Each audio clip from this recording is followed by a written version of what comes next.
Hablamos de los efectos del caso Procultura, también de la ley de fraccionamiento pesquero que genera bastante controversia en el Congreso a esta hora con el senador del Partido Socialista, Fidel Espinosa, que se encuentra fuera de nuestro país, en Colombia. Entiendo, senador, ¿cómo está? Muy buenas noches.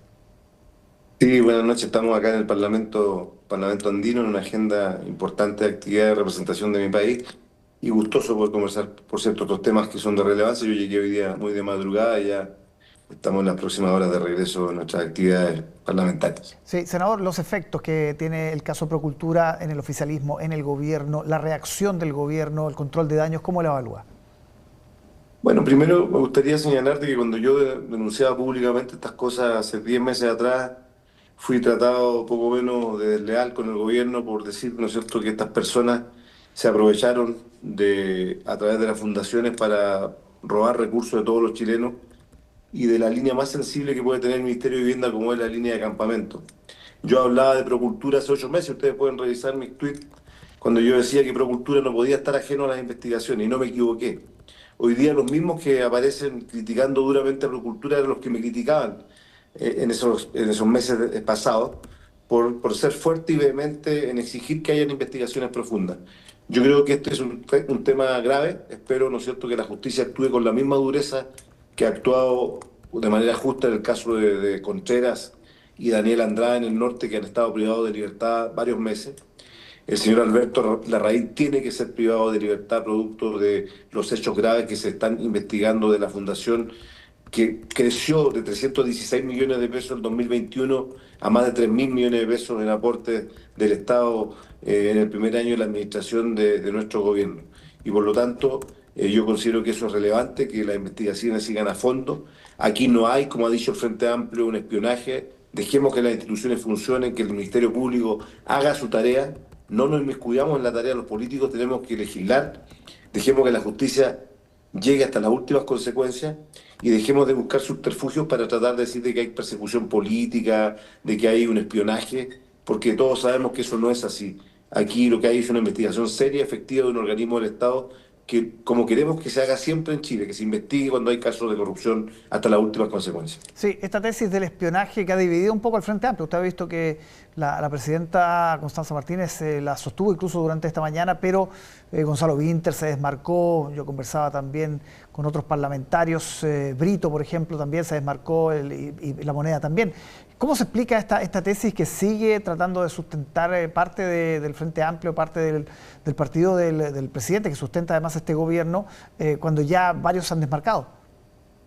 Yo le pediría a Constanza Martínez, independiente que ella no era la presidenta del partido cuando ocurrieron estos hechos, era el senador Latorre, yo le pediría a Constanza Martínez que en vez de tratar de buscar mecanismos para señalar ante el país algo que todo el país sabe que no es así, que no es una persecución, que no es un espionaje, que le pidan perdón a Chile. Porque los actos que cometieron quienes se creían superiores morales, quienes decían que ellos venían a cambiar la política, son actos absolutamente inaceptables y que no podemos tolerar en nuestra vida política del país. Menos aún de una generación que, repito, se erigió como la generación que venía a hacer los cambios que la política chilena exigía. Cometieron el grave hecho de haberse involucrado, además, repito, con la área más sensible que puede tener el Ministerio de Vivienda, que es la línea de campamento, que es donde la gente vive en la más extrema condición de pobreza. A esa gente le robaron la plata los amigos, ¿no es cierto?, del Frente Amplio. Y por lo tanto le tienen una explicación al país, deben pedir perdón al país por lo que cometieron, en vez de seguir tratando de tapar estos hechos que a todas luces la investigación ha ido determinando en las escuchas telefónicas cómo se gestó esta trama de las fundaciones, cómo fue un mecanismo que quisieron instalar en varias regiones del país. Yo hoy día leía con mucha, Álvaro, estupefacción, leía al presidente, no, al jefe de la bancada de los diputados del Frente Amplio, el señor Sáez, que es diputado además de mi zona, que sin ningún aspaviento decía que Alberto Larraín era un psicópata, un narcisista, pero era el amigo de ellos mismos. Con ellos construyeron este sistema de las fundaciones. Así lo develan las conversaciones telefónicas en donde se da cuenta que ellos querían instalar este proceso de fundaciones y de hecho lo lograron instalar en varias regiones del país como el Biobío, el Maule. Yo fui el parlamentario que denunció que Seremi El Maule también estaba involucrado y recuerde usted que el propio presidente Boric salió defendiendo a Seremi El Maule pero no resistió 48 horas hasta que se conoció toda la verdad y tuvieron que pedirle la renuncia.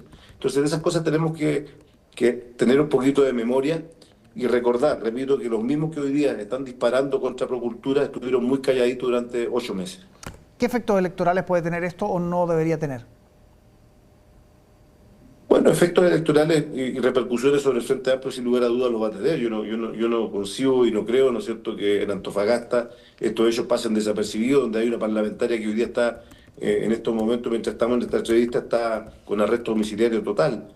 Va a tener repercusiones, obviamente, en los votantes del Frente Amplio que sienten también una desilusión y una traición. Yo lo dije, el presidente Boric es una persona honesta, pero se rodeó de deshonestos como este que aparece en pantalla aquí, Larraín, que es una persona, ¿no es cierto?, que absolutamente se desproporcionó absolutamente en la cantidad de fondos que comenzaron a solicitar y también los errores del propio gobierno, porque el propio gobierno no nos escuchó nunca cuando nosotros decíamos saquen a Crispi porque con Crispi están ocurriendo todas las debacles que están ocurriendo en el segundo piso.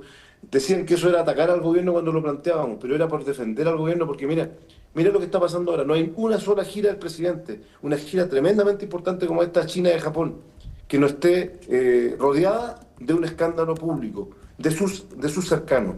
Entonces eso es lamentable porque el presidente cuando sale del país va a abrir fronteras, va a insertar a nuestro país en la economía internacional para que nos vaya mejor como país y esto tapa la agenda, este tipo de situaciones tan lamentables. Este viaje a China y Japón ha estado marcado por Procultura y eso es culpa justamente de quienes obviamente traicionaron la confianza del presidente Boric. Nos queda un minuto, senador, para hablar de la ley de fraccionamiento pesquero, la compleja tramitación y lo que viene, ¿no? Quedaron muchas dudas respecto a lo que se vivió en la jornada de ayer con separación de proyectos y también mucha tensión dentro de la comisión que usted mismo encabeza. ¿Cuál es la proyección que hace de ese proyecto y los riesgos también? Porque se ha dicho, podríamos ver a lo que ya tenemos con la ley Longueira. Tenemos que tener, ese es el discurso de Brito, el volver. Sí, mire, aquí hay que ser justamente y honesto con el país. Aquí llegamos a un acuerdo en 21 de 22 pesquerías. Eso es un avance tremendo para el país. Y fue un acuerdo transversal de un trabajo de largos meses en donde llegamos a acuerdos, repito, en 21 de 22 pesquerías. El único problema que se está generando hoy día es la merluza común, porque lamentablemente hoy día la merluza común tiene un 60-40 a favor de la industria, que también yo considero que es excesivo, debiese ser menor a favor de la industria. Pero la Cámara de Diputados, en vez de equilibrar posiciones, lo que hizo fue agravar la situación porque colocó 70 para la pesca artesanal y 30 para la industria y eso significaba el cierre de todas las plantas del Biobío. Porque usted comprenderá que con un 30% no resisten las plantas del Biobío que cobijan a miles de mujeres trabajadoras que nos pidieron, que nos enviaron cartas, que las escuchamos en la comisión y que nos dijeron que ellas no podían perder sus empleos porque además Huachipato, el cierre de Huachipato ya había golpeado fuertemente a esta región. El propio alcalde de Talcahuano, el señor Saavedra, participó de las comisiones, nos fue a pedir que no le diéramos un nuevo golpe al Biobío. Por eso nosotros en el Senado lo que tratamos fue morigerar posiciones. Y eso es lo que yo hago un llamado ahora. Ya que el señor Brito se opuso un 50 y 50, que fue lo que yo propuse como presidente de la comisión, 50 para los artesanales, 50 para la industria, él se opuso. Ayer se opuso a la posición del ministro Grau. El ministro Grau ayer nos decía, el ministro Grau ayer nos planteaba que reabriéramos el debate. Pero para reabrir el debate, Álvaro, necesitábamos la unanimidad de los 10 integrantes de la comisión. Brito nuevamente nos dio la unanimidad. Entonces, si volvemos al 60-40, es responsabilidad de ese parlamentario, no le eche la culpa al resto. Ahora, estos 15 días que tenemos, hasta que haya una nueva comisión mixta, tenemos 15 días no de receso legislativo, sino que tenemos 15 días de trabajo territorial, en donde las dos cámaras tenemos semanas territoriales en diferentes fechas. Vamos a volver la primera semana de junio. Yo creo que podemos llegar a entendimiento, podemos llegar a acuerdos de gradualidad a lo mejor, buscando, por un lado, seguir favoreciendo la pesca artesanal como ocurrió en las otras 21 pesquerías donde la pesca artesanal creció, pero por otro lado también proteger los empleos, porque también detrás de esa industria que ellos tanto ideologizadamente critican, hay miles de familias que dependen de ese salario para educar a su hijo y para alimentar a su familia. Muy bien, senador Fidel Espinosa, muchísimas gracias por conversar con nosotros esta noche aquí en Tele 13 Noche. Que esté muy bien, buen regreso. Muchas gracias, que esté muy bien. Buenas noches.